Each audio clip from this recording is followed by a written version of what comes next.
What is up, true believers? If you've been keeping up with X-Men 97 Season 2, you already know things have officially hit a boiling point. Episode 8, titled The Dead Man's Hand, acts as the ultimate chess piece placement right before the season finale. But does it stick the landing, or are we dealing with a stacked deck?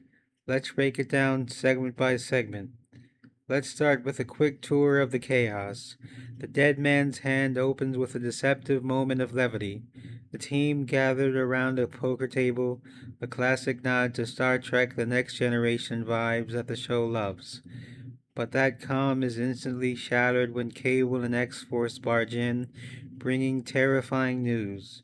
A shard playing card was found next to the corpse of Apocalypse, signaling that everyone's favorite Cajun is back and he's brought trouble. Remy LeBeau has returned to his old stomping grounds in New Orleans, not as the hero we lost in Genosha, but as Death, one of Apocalypse's horsemen. Armed with terrifying new powers, Gambit twists the Assassin's Guild into his personal army to hunt down a mystical jewel once tied to the external. By the time the dust settles on the episode's psychic and physical clashes, Apocalypse has firmly re-established himself as a cosmic level threat.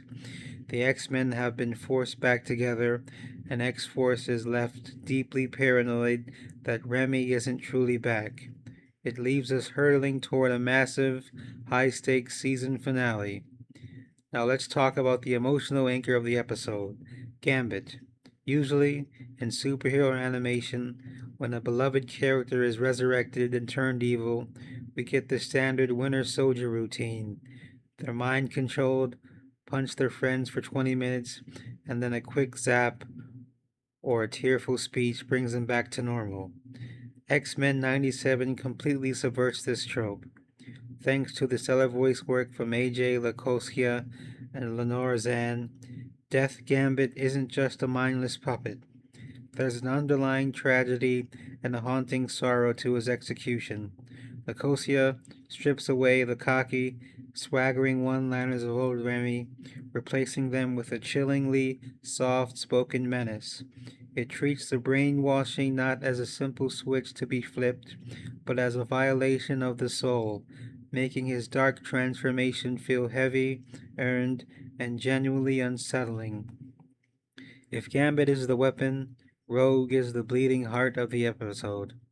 The Dead Man's Hand handles Rogue's ongoing trauma following the devastation of Genosha with raw vulnerability. The episode opens with a gut wrenching nightmare sequence that reminds us she hasn't healed, but instead of breaking her, that pain fuels her triumph. Watching Rogue step past her own grief to physically and psychically dive into the mental battle alongside Professor Xavier is phenomenal. Her journey in this episode shifts massively from sorrow to fierce, unadulterated anger, culminating in those final, heart wrenching moments with Remy, where the sheer power of her love is the only thing capable of reaching through the void. Amidst all the supernatural doom and gloom, the show finds time for some top tier character comedy through the absolute soap opera that is the Summers family tree. Let's be honest. Comic book lore regarding Cyclops, Jean Grey, and their time traveling son Cable is notoriously convoluted enough to give anyone a migraine. Yet, X Men 97 manages to ground it in genuine emotional sincerity. Seeing the awkward dynamic of a mother and father trying to mentor a son who is physically older than they are provides much needed levity. It leans into the absurdity of the lore while treating the characters' emotional beats with total respect, proving once again why this writing room is operating on a whole different level. Finally, let's look at the tactical chessboard.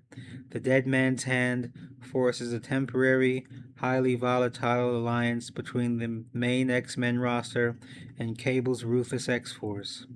The friction here is fantastic. While the X Men still fight with a code of idealism and hope, X Force operates under a cold, preemptive pragmatism, believing that if someone like Death Gambit cannot be saved, he has to be put down.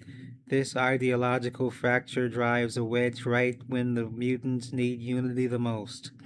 With Apocalypse pulling the cosmic strings from the shadows and manipulating ancient factions, this fractured trust might just be the exact weakness he needs to win.